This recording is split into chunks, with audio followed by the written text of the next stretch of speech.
huge thank you to Suffolk University's Sawyer Business School for hosting this conference. This downtown location is a perfect hub for exploring Boston's innovation ecosystem and learning about industry leaders. The goal of this week is to connect the entire greater Boston and New England startup community, all industries, all startup departments, all bootstrapped and funding stages for 5 days of learning and connecting to one another. Also, huge thank you to Another Age Productions for sponsoring this session. Startup Boston Week simply could not happen without amazing partners like you all. So thank you. With that, I will hand it over. Thank you, Jacqueline, and thank you everyone for coming out today. Good morning, Startup Boston Week. So today we're talking about video magic and how you can use video to generate sales and close more deals. So to start off, I am going to just read a couple of stats for you. Video boasts a 33% better engagement rate if you include them in blog posts. SEO-optimized testimonial videos can boost your search engine ranking by 53 times. Videos get 1,200% more shares than text and images. Now, these stats are impressive, but what I really want to get across today is that the magic of video cannot be captured in statistics. You know, we talk about numbers and figures all day, but really the magic of video is that it can create an emotional resonance with your audience and drive a much better engagement. Because at the end of the day, we are emotional creatures. We connect with story, and usually what will influence our decision making is not data, not statistics. It's going to be a story. It's going to be something that moves you emotionally. So that's really what I want to get across first and foremost in today's session. Now, we've also assembled the magic of video. So I'll briefly introduce them first, and then I'll let them kind of dive into it afterwards. But just to get started, we have Kara Hogan. She's a fractional CMO and startup advisor with over 10 years of experience in B2B marketing, focusing on innovative green and climate technology. Next, we have Greg Wise. He built his career from the early days at HubSpot, where he helped build the e-commerce team and has since become the founder of a fast-rising tech startup in the out-of-home advertising space. Last but not least, we have Ian Colin Martins. He is an account executive at Skeda, where he helps businesses optimize their space management strategies through innovative software solutions. And I am Tyler McWilliams. I'm the Director of Business Development at Another Age Productions. We are a full-service video production company helping startups tell their story and drive more sales for their business.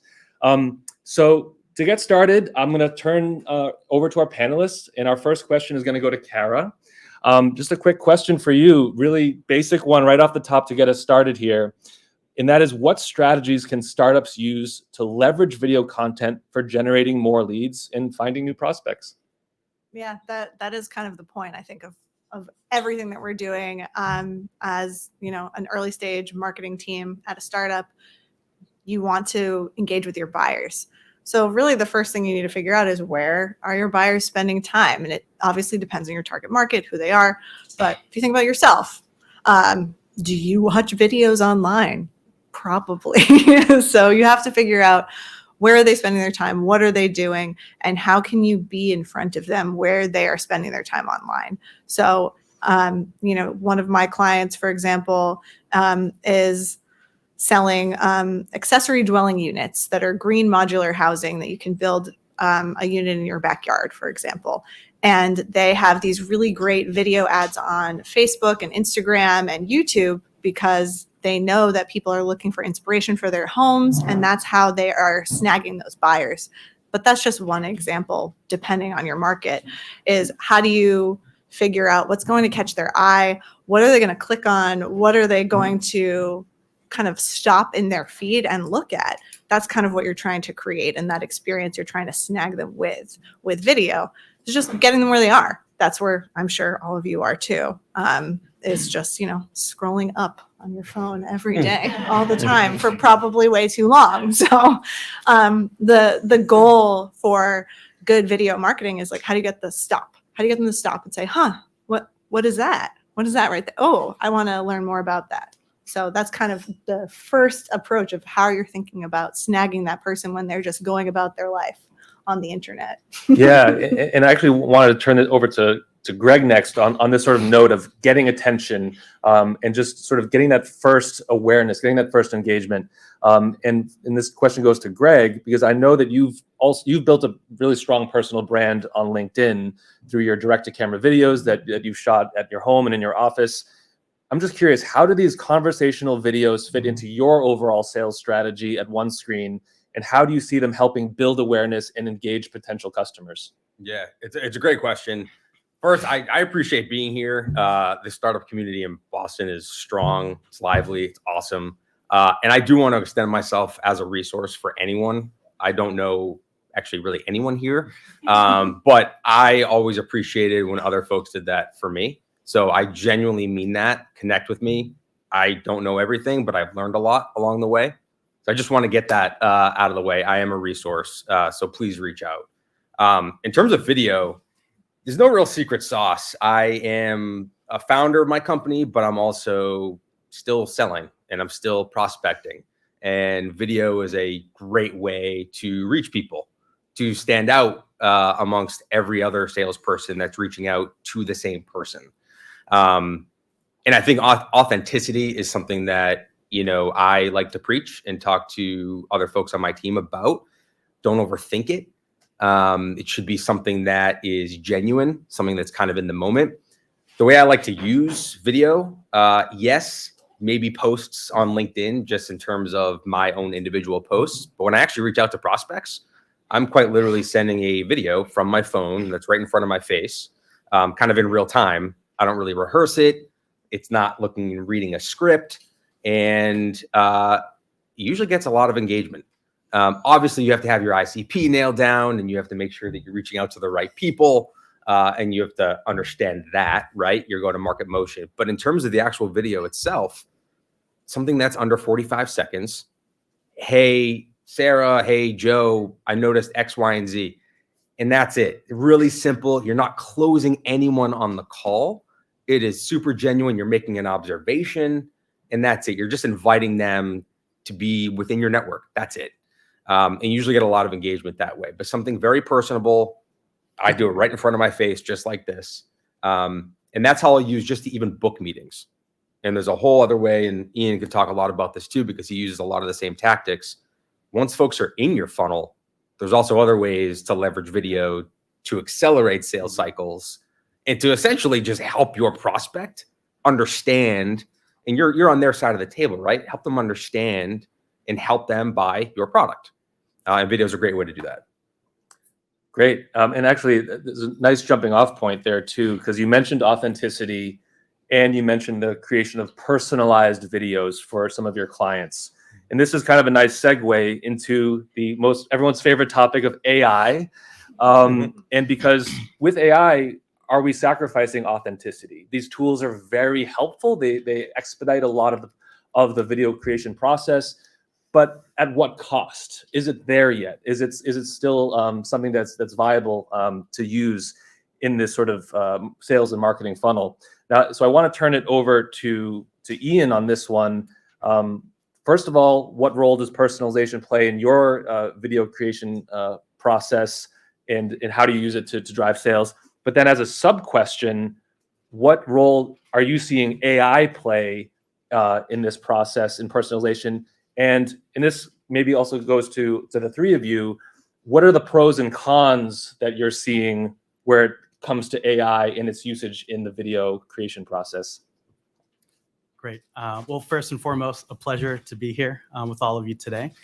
So I'll speak to the first part of the question relating to my approach to video or virtual selling. So if we go back about 10 years ago, that was sort of the initiation of this channel, right? And I think we've seen how video has had a profound impact in our ability to connect and engage with prospects, customers alike. Now, I think the important piece here is the relevancy and the personalization that you bake into your videos. And they don't have to be very long. I would encourage them to be short, but I'll give you a concrete example. So let's say I'm the owner of an advertising agency that's focused on revamping websites, right? For the e-commerce industry, for example. I could identify my target audience and send them an email prompting for a meeting, right? Essentially telling them how I could improve their website and conversion rates and all that sort of stuff. Now, I think today, with email being so mature, consumers and buyers might see the personalization, but they might think, well, did a bot just do this and send this off, right? So there's that like distrust in getting something like that versus a video where you might start on their website and your face and your voice come through when you say their name, when you say their company, when you share how you can potentially help them. That is profoundly different than just firing off an email with the exact same message. So that's typically been my approach, to find ways to be so specific and relevant in your outreach through video that it's almost painful for them to not take the meeting. Now, when it comes to AI, like any new technology, there's this sort of life cycle, right? I think it's still the early days. I've been exposed to some newer companies in the sort of video selling and video marketing space that are working on AI. And I think today AI might be a shortcut to allow you to quickly personalize, but in a way that is inauthentic, right? AI in video, when it comes to prospecting and accelerating your sales cycle, is really good at just personalizing the name of the person, the company. And I think when they receive that, they'll see that there's a lack of effort on your part. So I think as a startup community, if you're interested in using video, I would caution leaning a little too hard on AI. Learn how to do video on your own without the support of algorithms. And then at some point, when it makes sense, find interesting and authentic ways to layer in AI. Great. And Kara, do you have any thoughts on the sort of pitfalls of AI? Yeah, when we talked about discussing this, I was like, are you all ready for me to go on a rant about this, or like, because I have a rant prepared if you need it.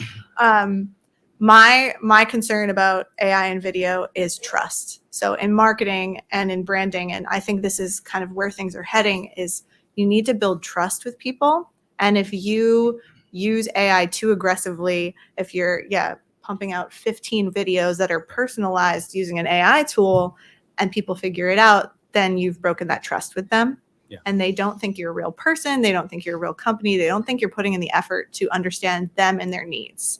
And so there's a lot of things going on where people are trying to figure out ways to use AI to scale, but at what cost? That's kind of my cautionary tale on that. Is I think that as it's so easy and cheap to do this and everyone can do it, if you're doing it, so is somebody else. Mm-hmm. And how do you differentiate yourself is actually by putting in the effort. I think that personal connection and trust are going to be the thing that make more of an impact going forward in marketing and in sales, so that people know who you are. Maybe they've met you in person at a conference first, and then you send them a video. They know that that's really you talking to them. And they understand that you're putting in that effort to like really send them a message, not, spam them with like something that you've sent to 500 other people, and it's this tough balance because you need to be efficient, especially as a startup. You have limited budget, limited time, all of that. But I think that if you start with putting in that effort and building a brand that is based on trust and based on real engagement with a real person, people will appreciate that versus burning bridges like before you've even gotten started. So I think yes, please use AI to speed up things that maybe aren't directly talking to a person. But if you're talking to a person, make sure it's personable. It's not a robot. Yeah, no, I think there's still that kind of uncanny valley effect that's going on with AI. I mean, maybe it's preaching to the choir. I mean, we're maybe more savvy, we're early adopters in this kind of space. But it is still true that I think people still feel that kind of something queasy in their stomach when they see that kind of AI generated video. So I think there's still value in custom-made, real, authentic video content that's generated on a case-by-case basis. So we know that AI maybe creates this sort of generic, unsettling, uncanny valley video. So that's sort of the danger of that. So my question for Greg is, what are some key elements that can make a sales-focused video stand out and drive higher conversion rates? Great question. I have a love-hate relationship with AI. I love AI for operational efficiency. I'm going to use the word hate. It's strong, but I do. For outreach, prospecting, and sales, I don't like it automating text. I don't like it automating video. I'm sold to every day, all day. My inbox is flooded with stuff. And one thing I've learned over my career is people appreciate the effort. Yes. And the effort does not come through when it's very obvious that they just took the 4th paragraph from your LinkedIn profile, because like that's the personalization token in the AI, and that it's so obvious that no matter what they're selling, it might be the hottest thing and something I need. I unfortunately am not going to respond because it seems a little lazy, quite frankly. I'm just going to tell you how it is. And so I'm not a huge fan of it. I think taking your time, and we use the word personalization, and I'll give you an example because the question is, how do you sort of stand out? So we are modernizing the billboard industry for all intents and purposes. It's out-of-home advertising. So we will sell to B2B businesses that are looking to reach their ICP. We're also looking to sell to B2C businesses. Think about Kirkland, this water company. They sell through retailers, and they want to do billboards to help drive sales through the retailers they sell in. Great. So if I want to reach out to Kirkland, I'm currently drinking their water. Let's just say I'm in my kitchen, or I'm actually just drinking it. I'm quite literally going to take out my phone and take a video of myself drinking it. Hey, Sarah, couldn't help but thinking about you guys. I love your product. My family loves it. I've been a consumer forever. Anyways, I'm Greg. I'm a founder of X, Y, and Z. Would love to connect. I saw this on your LinkedIn profile or your post. It reminded me of this. Look, we do out-of-home advertising. If that's ever something interesting to you, let me know. That's it. It's grainy. It's on my phone. I'm in my kitchen. I might have a hat on. This is not professionally done. AI could not have replicated that. Maybe in the future at some point it could. But it so obviously is not AI that it is sometimes hard to ignore. And if that person does ignore it, then, it is what it is. You move on. That's sales. But that is quite literally one way to stand out and be different, is almost that real-time, authentic, in the moment. I think it's because you seem like a real person. You seem like a real and person. It's harder to reject someone who's a real person to you, who's not an anonymous person on the internet. Like, we all know this, that it's so much easier to say something rude to someone online that you would never say to their face. And I think it's harder to reject someone and say no thank you if you're like, that's a real person. They really tried hard and they really put in effort. Like, it's such a basic thing, but yeah, they don't want to say no because they're like, oh, that guy recorded a whole video for me. Like, even if it took you 5 seconds. Yeah. And look, it's one of those things where, again, it goes back to, do you understand your customer? Do you know the prospect? Understanding your ICP, where they live, where they work, where they play, how they consume information, right? So the example I gave you is of me doing a video, sending to someone on LinkedIn. So maybe 48 hours ahead of that, I connected with that person. And we're now a connection on LinkedIn. And instead of just firing over a message on LinkedIn like everyone else does, it's a video. And that's the video that I'm talking about, in my kitchen with their product, and I'm sending it out to them. I think another important piece here is the opportunity to convey that you've done your research in a very short amount of time. I'll give you a concrete example. I actually used to work with Kara. We did, it's true. At a company called Zaius. And we offered a email marketing platform. New age, lots of bells and whistles, cool stuff. And so I would identify my targets. I would do research into their companies. And I would go as far as to pull their last 90 days of email sends, their deliverability, and then make very specific recommendations on how Zaius could help improve their deliverability rates, and then draw a line to additional revenue.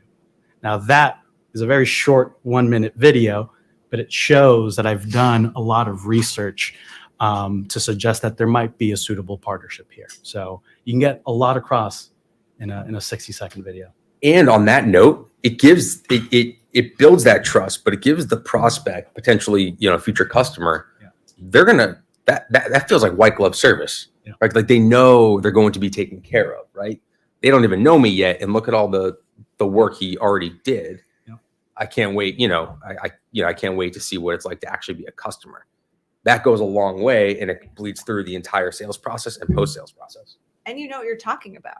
Like Yeah. you understand Yeah. their problems. That's what you've just showcased to them. Yeah. Is like you're a marketer, you care about email open rates and your email marketing solution. Like he understands the buyer, he knows what their problems are, and he's just showcased like not only do I understand it, I can help you, and here's how. So it's just very concrete, it's very specific, and it's not long. Like we're not saying this should be a long thing, but it's just like here's a little bit to show you that I know what I'm talking about and I know what you are going through right now in your day-to-day. It's like about building that emotional connection with them to understand their problems. Because in, this world of tech, there's always somebody who has a better feature than you, whose company is building faster, has more funding, whatever it is. But your advantage can actually be that personal connection with someone and showing them that you understand their problems and their challenges. It's not just about like, oh, look at this cool feature. Like no one cares. No one cares that you engineered something cool if it doesn't work and help them. So you have to think about it that way instead, I think. Yeah, and that goes back to my point at the beginning about how the power of video really is the story that you can tell, because there's a lot of great products out there. There's a lot of great services out there, and they all do maybe similar things. They're all great, but really which one you're going to end up buying is going to be the one that you just feel an emotional resonance with. And that comes from authenticity, like Greg said. And that comes from storytelling. And that, this kind of pivots to my next question a little bit.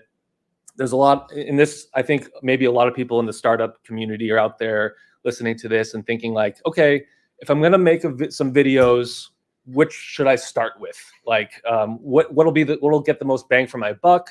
Because there's a whole array of videos. There's explainer videos, there's testimonial videos, there's case study videos, there's product demo videos, there's sizzle reels, there's webinars, there's live streams. There's so many different types of videos that you could start with. And then of course there's social media content. There's direct to camera stuff as well that's easily done at home.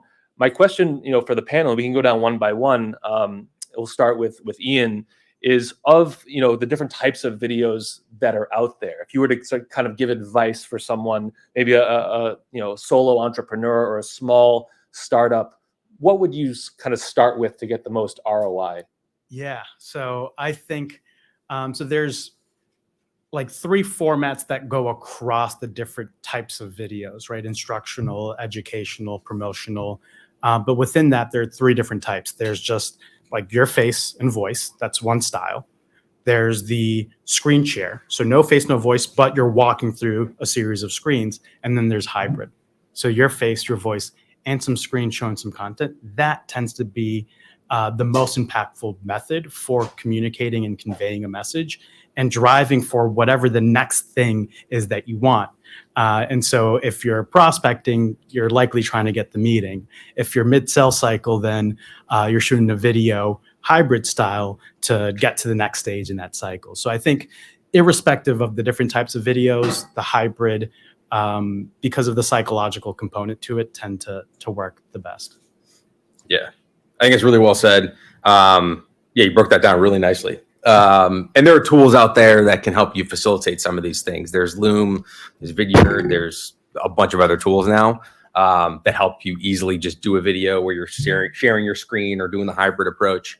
The easiest place to start is to start. That's number one. Is, again, don't overthink it. Don't think like you have to prepare forever and have the channels figured out and even the style figured out. You're going to figure it out. Test it, but try it, see how it feels. And the more you do it, the more comfortable you're going to get, whichever style it is, whether it's just your face in front of the camera or you're sharing a screen or it's hybrid. So starting is the best place. And all the other things will kind of work itself out, and you'll start to test and see where your highest engagement is. Is it on social? If it is, great. Which channel is it on social? Is it via email? Is it other? So starting is the best place. I totally agree with that. I think a lot of the times people get really hung up on like, what mic should I get? What Yeah. camera should I get? What light should I buy? And now so much of that equipment, to get like decent equipment, is pretty inexpensive. Don't get stressed about it. Don't focus on the details of it being perfect too much, because so few people are going to see the first one. If you want to go see very embarrassing videos of me on the internet, you can find them. I hosted 2 podcasts and a video series about e-commerce that Ian knows well. And you know, they're out there, they're not really well produced, but they worked in the moment. And it was a test. It was a test to see if that channel worked for us before we invested more money in it. And then, then maybe once you get that traction, I was literally showing my boss at the time, like I was on a bigger team, and I was saying like, look, this is getting engagement. Our buyers are responding to this. Can you give me a budget to get some video production? Like, can we make it look nicer now that it's really working for us? Like, that's kind of the process you go through, is you start, testing it out.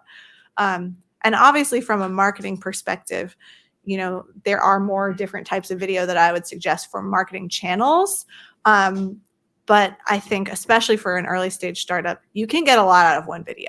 If you can just shoot one really good video, ideally with an early customer, get that one really great customer testimonial video, and then cut it up for everything. Cut it up for social media, cut it up for an ad, put it on your website. Like, you just need like one good one, and you can do a lot with it to just like slice and dice it. So that is the one that if I'm recommending something for marketing purposes for video, it's get an amazing customer testimonial. The end. Like an explainer video, fine, they're great. You'll do it at some point. Customer talking about how much they love you. The end. Great. I was just curious, how much do you know if there's how much time we have left? I want to leave some space for Q&A at the end. Do you know how we're doing on time? Okay, got it. My next question is, again, I'd like to get each of your thoughts on this, and that's how, you know, video marketing has changed, how it's evolved. Are there any sort of outdated ideas or misconceptions that you think still exist as it pertains to video marketing? And if so, how would you dispel them? And where do you think where do you think we're at now with video marketing? I'll start with you, Ian. So not necessarily, you know, my area of expertise, but I think from you know, more broadly speaking, from a video marketing standpoint, I think there's been a clear shift in the type of content that consumers want. I think the days of really glossy, expensive ads might be behind us. More recently, in some of the tech firms that I've operated in, we've spent a lot of money on, you know, the traditional Super Bowl ad. Hasn't necessarily panned out. The ROI hasn't been there. So I think the shift, at least from my perspective, mostly as like a consumer and recipient of video marketing, is that kind of like UGC, like user generated kind of style, feels authentic, customer stories, speaking candidly about your service or product in a way that doesn't feel scripted. So I think that to me feels like the more prominent shift. Yeah, I mean, I think I like to think I was kind of a video early adopter. Like I said, I did a lot of video podcasts before even people called it that. And I did, you know, a YouTube show and all of these things that have, I think, gotten more popular, and more businesses are trying to invest in content in a way that I think is great, but it makes it more competitive also. Like, that's the tough part, I think, is finding something that stands out. And it again goes back to that, like building trust, understanding your buyer, knowing where they spend time, like literally where. I'm talking, are your buyers like big Redditors? Do they love YouTube? One of my clients right now is a company called FarmBlocks, and they sell into ag tech. And I was unaware, but apparently farmers love YouTube. And there are fun facts. They watch a lot of YouTube, and there are actually YouTube farming influencers. And so it's great. They sell into maple farms in New England, which is just so fun. And so we're working with a maple influencer on videos where we're taking him to visit a customer's farm, and he's going to highlight everything that's going on this farm and how easy it is to install the product and what value they're getting out of it. And to me, I'm just like, this is a dream. I'm going to take that video content and I'm going to squeeze that to get every drop of value out of it. Like, I'm going to use this in so many ways. It's going to be on the website. We're going to use ads. We're going to do so much with that content because it's from a third party, a trusted source of information within the community. People love this guy. They follow him. They trust his recommendations. So again, it's that like trust, knowing where they're spending time, knowing what they care about. That's so specific. And I didn't know that until I worked with this company. And you just can't know these things until you really dig in and understand your buyer. And once you do that, then you can figure out what they might respond to with video. I think what they both mentioned is spot on. I really don't have too much to add to it. I mean, look, I wouldn't necessarily consider myself an early adopter, but the folks I worked with, HubSpot, when I joined, there was HubSpot TV, right? It was like a weekly show, if you remember, hosted by Mike Volpe and others. And that was like the first of its kind. So that was sort of my entry point into, okay, this is going to be a thing in the future. What we're really talking about, though, is this is a communication vehicle, right? We're all trying to communicate, whether it's internally or externally, all trying to do business. And what we're really saying is this is how people want to consume information, right? So it's not going away. And what I've seen over time is the length of videos has obviously gone down. People's attention spans. I think we talked about this stat, but it's now down to like what, less than 40 seconds, whatever that stat is about all of our attention span. So think about that. You're not really going to sit there and it's going to be tough to go digest a 45-minute webinar. But when you start to cut those pieces up, right, and those clips, that's where you can really get that juice, right? Squeeze the juice out. So video is not going away. It's how, where, knowing where your customer is. Are they on LinkedIn? Is the person you're reaching out to active? Are they actually going to go back there tomorrow? Are they going to receive the notification that you actually sent them a video, for example? So knowing that is definitely step one. Cool. And on the topic of social media, quick straw poll: favorite social media sites that get the best engagement and maybe get the get the most bang for your buck in terms of if you were going to focus on one over the other. Start with you, Kara. That's an impossible question. I mean, it really is. It's like depends on who you're talking to. Like I worked at a company called Tomorrow.io that's in the weather and climate adaptation space, and we tried to create a TikTok channel all about the weather, and we thought it would be funny, and it absolutely failed. I don't know. Like, those things are things you have to try out, even though you're like, TikTok is so popular and there's so many people on it, and we could drive downloads for our weather app, but like it just didn't work. So there's things that you think you're like, this is so popular, this is going to kill for us. You don't know until you try it. Like it just depends. I hate answering that, but that's the correct answer. Sure, fair. Go ahead, Ian. Yeah. So I think from a B2B context, and that's sort of the perspective that I can share. If I'm producing a 60-second video for John, I want it to get directly to John's inbox. So LinkedIn, email, and there's a difference between sending that message in a written format in LinkedIn. They're probably just going to they'll scan it, move on. Video, even without any prompting or any words, they're going to click and watch that. And so I try to get these videos directly into folks' inboxes for maximum engagement.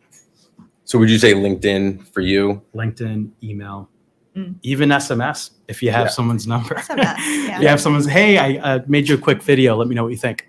Yeah. Boom. They're going to watch it and they'll respond. SMS, I would say, is like up and coming channel that so many people should look into. Yeah. Text? Text, yeah. Absolutely. It's interesting. I was reading something on the way over here. A tactic to use after a sales call. You probably do this all the time, but it's, hey, at the end of the email potentially that you're sending as a follow-up, I'll shoot you over a text as well, which is some of this information. And then you shoot that person a text. And it's, once you get on texting terms, the stats in terms of closing there is through the roof, but that's where you can also shoot video. And again, it's short, concise, easily digestible pieces of information. You're helping them, but you're obviously trying to move them through the sales funnel. For us, I mean, I would say LinkedIn is number one. We're selling billboards, right? Fun advertisements in the real world. We're modernizing it, but it really comes down to understanding your ICP, right? That's your ideal customer profile. Who is it that you're selling to? And I mean, dig in and figure that out in detail. We sell to marketers, and we sell to marketers every age. Doesn't really matter. It's defined a little bit more than how I'm alluding. But the point is, they're on LinkedIn, but they're also on Instagram. We happen to be in a very visual medium. It's the real world. It's advertisements, right? So both of those channels are extremely important for us. But I would say that LinkedIn is probably the #1 B2B channel that you'd want to focus on. It just depends on what you're selling and who you're selling to. Great. And Kara, I had a quick follow-up question for you about account-based marketing and how that can be used to close deals, because we're talking about closing the deal, and that's the focus here. So I'd love to hear more about what is account-based marketing and how can startups use that to close deals? Yeah, so I don't know how familiar everyone is with account-based marketing. I always say it's like a rebrand of old school marketing, where you just find people that you know are a good fit for your business. You say, okay, that account right there, I know that they would love our stuff. How do I get in front of them? And so when I was working with Ian, I was hosting that YouTube show, and it was called Marketing Unboxed. And we were selling e-commerce software to e-commerce marketers who I thought, they love like a little YouTube show. So we literally ordered products from our target accounts. So we were trying to sell to, trying to think of at the time, Joybird, the furniture company. I literally ordered a product from that company, and then we did a video about all of their marketing. So what did they send us as an email? What ads did we see? What was the unboxing process like? Was there a follow-up afterwards? And we did a whole analysis of it. And it was not only great content just for anyone to watch who was interested in how the best brands do it. So like any e-commerce marketer would like to watch it. But more specifically, we then used that video to engage the target account. So then I would hand that video to Ian, who would then reach out to their marketing person. First, we would publish the video. We would tag the company on social media. And hopefully in my mind, they're over there going, hey, did you see this video? Someone did an analysis of our marketing. That's awesome. Sorry. That's incredible. This is the plan. Like I don't know if this happened every time, but in my mind, like it's getting sent around internally, you think. And then Ian reaches out and says, hey, I'm Ian, I'm from Zayas, and I wanted to share this video with you. We did about your company. We really love you. I was critical sometimes, but I wasn't, a jerk. So they are a target account. But, I would critique it, and we would identify a gap, perhaps say like, oh, we noticed that your ads were not matching up with your emails, for example. So like there's a gap there, and our customer data platform that we are offering could help you resolve that. So you could understand that the same buyer is clicking on this ad that is opening that email. And that's the pitch. So it was getting the attention really quickly of that target account that you're like, we want to sell to them. We know that they would love our products. And then it helps the sales team as well. So it's a sales enablement tool as well as a good marketing asset. And then, everyone in the space is also interested in how Joybird does marketing. So it's also just good in general content. Fantastic. Yeah. I want to leave some space for questions, but I do want to go down and get some final thoughts, really advice, like as just your final thoughts on how startups can leverage video and how they can best get started. I know we touched on it a little bit, but if we haven't touched on anything, feel free to add it in here, and then we'll turn it over to questions. We'll start with you, Ian. Yeah. So I've been doing this for 10 years, and I now feel like I'm okay at it. It takes time and practice. I remember, a decade ago, I'd have a target customer and did my research, and I'd shoot a video and be a couple errors, and I'd reshoot it again. And an hour went by.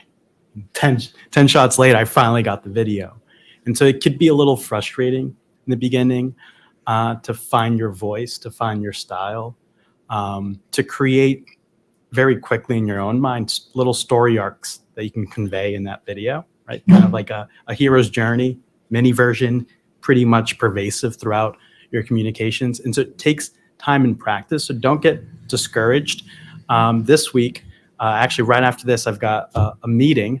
I sent a video took just, I think, a total of 5 minutes to execute, from the time that I knew that I needed to shoot the video, to shooting it, to then sending it to the recipient. Total of 5 minutes. And so you'll get really, really good at this over time, but it does require some practice.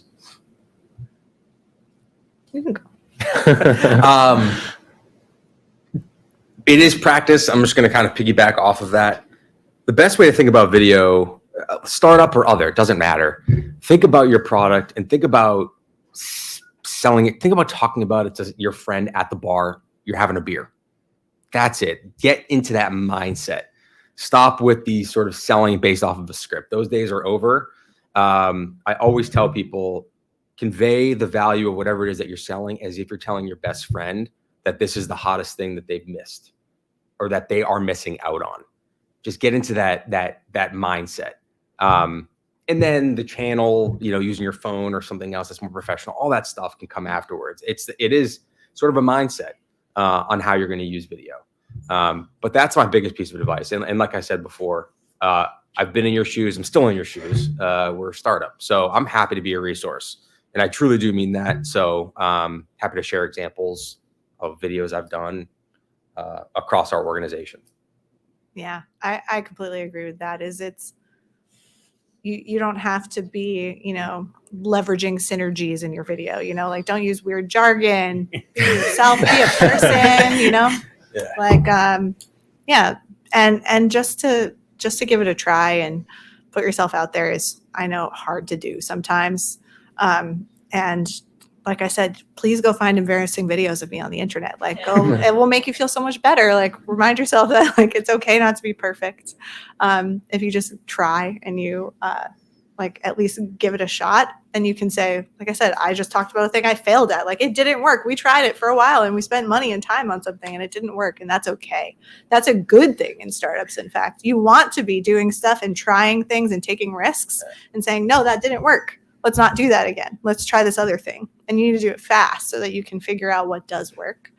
So yeah, to say the same thing that you said, I'm also a resource. I love working with early stage startups. That's all I do now, is just help people with their positioning, their early marketing, their messaging, where they should be and what is the best investment for them for the least amount of money, because I know that's how it is. So yeah, I'm here as well. And I think video can be super fun. So have some fun. Yeah, absolutely. I mean, I can speak for myself, and I know I can speak for my colleagues, that I got into video production in high school because I just loved playing with cameras, loved editing, making funny videos. This was back in the Jackass era, so you can imagine where that might have gone. So where are those videos? Yeah, those are on mini DVs somewhere in a drawer somewhere. But yeah, my final thoughts here is what I've observed from the startup community is that a lot of times folks are more comfortable sort of, they have genius ideas and they're comfortable behind a computer or behind the scenes, but they might be less comfortable communicating that idea and being a spokesperson even for their own journey and their own story. So sometimes, yeah, you might need a second set of eyes on the product or on the service just to give some perspective on what your story really is. So yeah, I think you can tap all of us on this panel, myself included. If you're just looking to chat with someone about how to best drill down into what your story is and how to communicate that, I think we'd all be happy to speak with you about that. So connect with us after the panel and chat with us more about how you can leverage video to close deals and sell more of your product and service. So with that, we will turn it over to questions. I think there's a mic that someone's going to hand. Okay.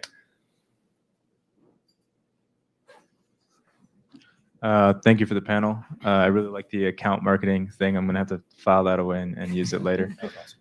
So I have two questions. If you'll indulge me, I'll try to be quick. The first is for really early stage startups. Like, you're just at the idea stage and you're just doing customer development. Like, you're just trying to figure out what the problems are. One of the challenges that I have is when someone sees me and they see my positioning on LinkedIn and I'm exploring a new idea that's just totally out there, they're just like, who the heck is this guy? You know what I mean? So I'm just wondering if you guys have any direct experience using these types of video sales tactics at this stage of the journey, where you don't actually have a product that you're necessarily selling, but really what you're trying to sell is an opportunity to talk.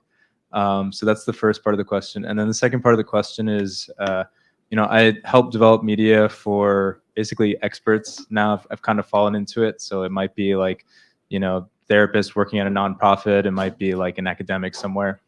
And sometimes like, you know, there's this idea of needing like what Daniel previously calls like the key person of influence, that personal brand for whether it's an organization or an individual. But the person in question is just scared stiff to be in front of a camera. So any tips for cajoling my current and future clients to take that step would be awesome. Thank you. Tackle the first one. You guys can jump in. Great questions. In terms of being the stage that you're at, you're looking for feedback, right? Is really what you're asking for, because you're not selling a product. Lean on that. Literally in your video or your message, right? I know we're talking about video, but however you're reaching out to these folks, you're asking for feedback and that's it, right? I'm so-and-so, I'm trying to build this thing, you know, I'm just a small startup. Would love, if you have 5-10 minutes, I'd just love to get your feedback. You are a thought leader in the space. So like, your feedback would be tremendous. It would mean a ton to me. Look, not everyone is going to reply to you, but the good people will. I do it all the time because I did it and people did it for me. People took meetings with me, giving me feedback on this idea on that stage. So kind of play into it. Don't fake it. Just literally lean into the fact that like, this is what you're doing. You're asking for feedback. Yeah, I would second that. And, you know, I think back in the last maybe couple of years, I've taken more meetings with founders who are just asking for feedback than from sales reps trying to sell me an existing product. Because I think it speaks to sort of the you know, it's very stimulating, right? Like, oh, I get an inside look into this product that you're building that might actually help solve my own problems, right? And so if you can convey, hey, I'm working on something that might actually impact you, maybe not now, but down the line, you'll find a lot of folks out there who would be very amenable to chatting with you. So like Greg said, lean into it. And people like talking about themselves. They do. And they feel good. That's a little bit like a stroke of the ego a little bit for those people. So you'd be surprised what you find. Yeah. They if you're treating them like they're an expert, you're like, you're the expert in this, and I really like would appreciate your insight. It definitely works. For the second thing, like getting people comfortable in front of the camera, I have like a pretty like tactical recommendation, which is set up the camera and have it turned on before they are there. And then when they come in, you just start talking and having a conversation. And there's no like, it's that moment where you like turn the recording on that makes people like get stressed. And so if you're sitting down and you're just kind of talking and you're not talking about whatever the serious topic is yet that you're trying to get them to talk about, you just let the conversation flow naturally into whatever it is you're trying to get them to say. That part is a little hard. You got to be kind of a good interviewer, you know, practice a little bit maybe on your interview skills, but I bet you're probably good at that if you're doing that anyway. So just like gently lead them towards the things that you want them to say. And they'll say it more naturally to you. If they're like not looking at the camera, they're looking at you and having a conversation with you as a person, they'll probably be more comfortable. Can I just update my question a little bit? Like it's more agreeing to be on the camera At to all. begin with. That is definitely try that. that is hard. You do have to get them to agree to do it, period. Gift card. Gift card. It's tough. The only other thing I'll say to that is maybe have them do it on their own and incorporate it into a video afterwards, edit it so it's kind of like a B-roll to some degree. They might be more comfortable doing it in their own place. Yeah, I get it. I work with a lot of scientists who have they are not self-promotional. They're just like, do not want to do it. And it is hard. So I sympathize. I'm sorry. Anybody? Yeah. Hi. So we have our product is actually a video related product. It's a gaming kind of thing where it actually puts you and your live image into the game. And so a big part of it's gaming, but another is like experiential advertising, that kind of thing. And so I'm just curious, given that our product is itself video and this sort of, talking to the customer in a recorded video. I'm just curious your thoughts. I mean, would you say be in a game talking to them, or or just how easy it is set up? Or I'm just curious your thoughts. Kind of love it. I mean, like if you are in the game and communicating that way, or putting their image in the game and sending them that video, I mean, that's really cool. That's different. I mean, that's literally everything we're talking about. Yeah. Because no one is doing that. Yeah. No, I mean, it would be me or whoever's playing it. I couldn't take on a video call, I could take their image and put it in. Right. But I couldn't just take their image like off the internet and stick it in the game or something. It's still cool. Yeah. I think it is still different. It stands out. Yeah. So I'd say go for it. Use it to your advantage. Okay. Cool. Thank you. Yeah. We're not calling on people. I feel bad. Yeah. We're not in control of the microphone. Yeah. Hi. I'm just wondering if in the future you guys see yourselves as like each, well, you're kind of like account executives, right? Having your own video channel and interacting with customers in that way. Yeah, you kind of do that.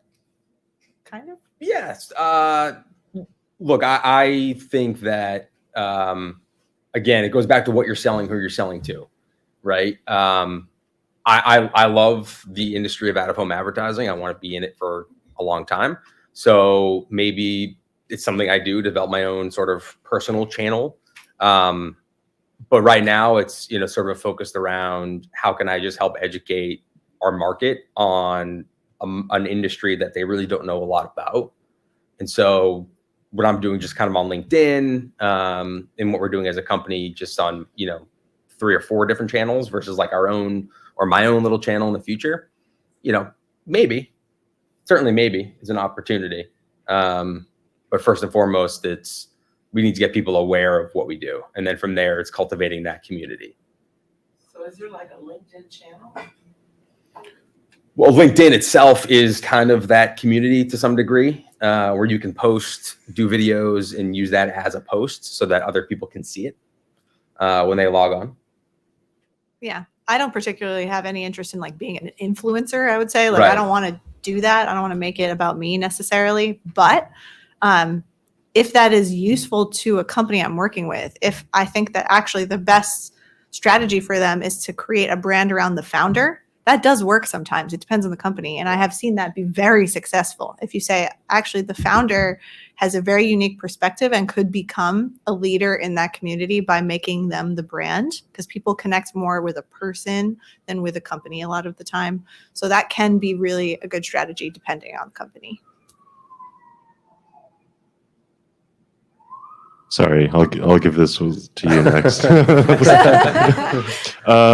So either I'm going to ask 2 questions, and like if you want to answer either one of them, I would appreciate it. In the beginning, we talked a lot about AI in terms of video creation. For me, the thing that I'm most excited about with AI is the editing parts. The nitty gritty is like how to get people's, like my voice is too deep, and it's like I won't be able to get it right if I'm just like recording. So it's like having some editing tool fix that, or like what I built for my sales reps before is to have their eyes on the screen constantly, even if they have a nose right in front, that their eyes are straight up looking directly at the person. What are your thoughts on like tools like this? Is there anything that you're excited for, that you're waiting for? And the second question is a little bit more of a technical question. Bit rates. Do you have a certain like quality that you prefer sending? Because if you're going to be sending 4K HD videos all the time, it's going to get expensive on the clients, and they will grow to resent. Or like if you're doing the video marketing in like the Middle East, for instance, not everyone's going to have a good enough speed in which that the impact of that video is going to come across as effectively. So it's like, do you have a go-to quality? And then do you have a tool that you are looking for? So I can take the first one. So I think there's 2 areas in which AI can impact video and virtual selling. One is having AI speak for you. And I think that's sort of what we have concerns about because it doesn't seem as authentic. But what you're referring to is what I'm actually very excited about. And there's a few services out there that have been investing quite heavily in essentially enabling folks like you and I who use video to communicate to maybe take out some of our ums automatically. Yes. Little things like that can go a long way while still preserving the authenticity of it. So I think that type of AI in video has a profound effect. The other type of having AI speak for you, I'm a little more hesitant around that. Yeah, I totally agree. It's the editing software is amazing. Use it for sure. Like whatever speeds up your process. So when we're talking about AI for operations, like making things faster, definitely use it. But yeah, anything that you think someone would be able to identify if they saw it, if they are familiar with AI, then you're like, maybe not. Like if it would give like a little red flag to you that it's been created or generated by AI, then that's a no. So it's a tough balance, I think, because you want to be fast and you want to be able to do things quickly.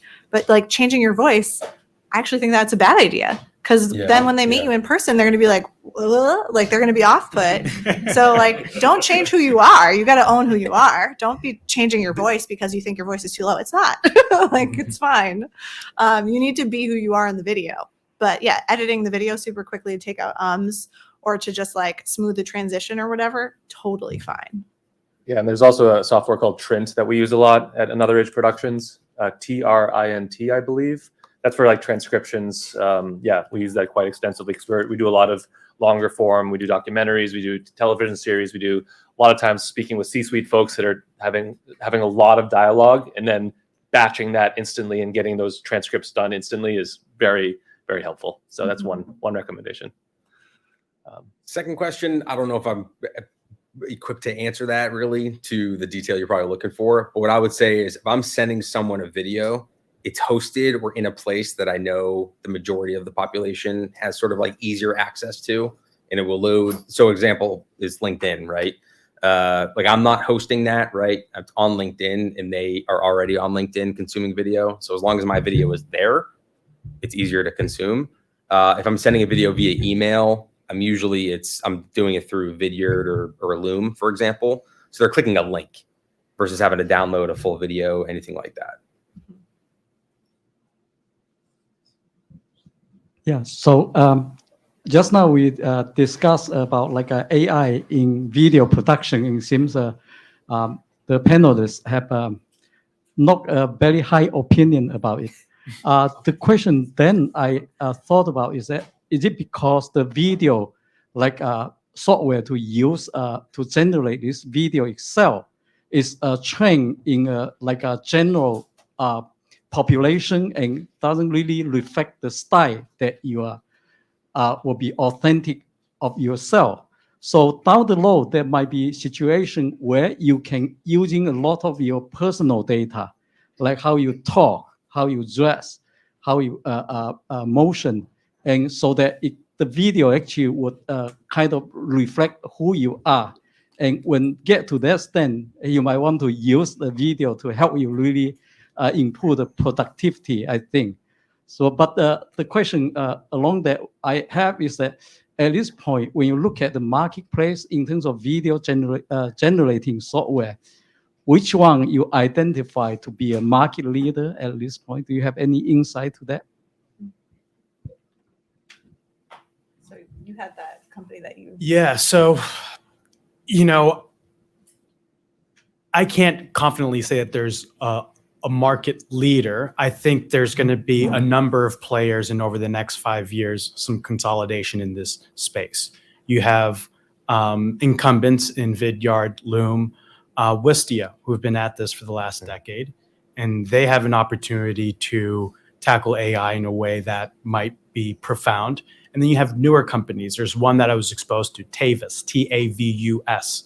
I believe they're a Y Combinator funded startup. And from what I gathered, and I actually worked with the founder for a bit and interviewed with them for a little bit. So I got an inside look into the technology.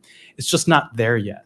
I think we're probably a few years away from AI in terms of the content side, generating the content on your behalf. We're probably a few years away from high quality products that provide that kind of service. I think today there are little quirks in the AI solution. So whenever, for example, for this service, whenever there was a personalization token that would then speak for you, your mouth would go like a little black. And so the consumer seeing that video is, wait a minute, that seems weird. Like, is this even a real person? And so I think we'll get there. I don't know if there'll be newer companies like Tavis who are AI first, or incumbents like Loom who develop the AI in a much better fashion. So I think we have time for one more question. This gentleman in the front. Hello. Yeah, thank you. Thanks for all the great ideas that y'all have shared. I'm wondering from a cold outreach perspective, how you feel about video in using SMS and LinkedIn. So if I'm not connected to somebody on LinkedIn and maybe I've sent them a request and they haven't accepted it, following up with the video, and then, services like ZoomInfo, they have a ton of cell phone numbers. How do y'all feel about getting a cold outreach that's a video? Thanks. So I'll take this because I do so much of it. So I think when it comes to cold outreach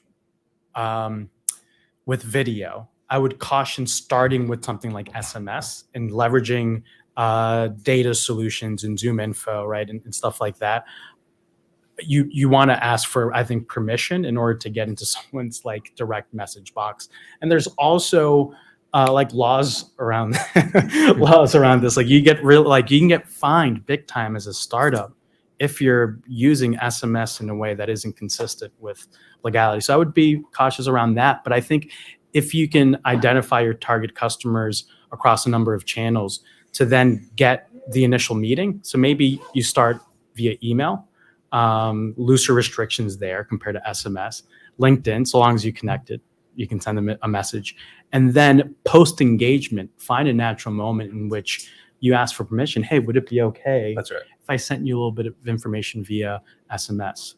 Sometimes even asking, hey, how do you prefer to communicate? Oh, just text me.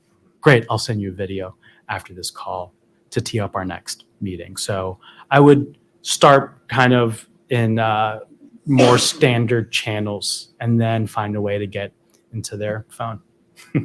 Yeah. It's like a warm-up process. Yeah, you're dating. You're dating. Start with the first Don't propose on the first date. That's very aggressive. All right. Well, I think that is a wrap on Video Magic. Thank you, everyone, for coming out. Thank you all so much for your time. We have lots more in store today, tomorrow.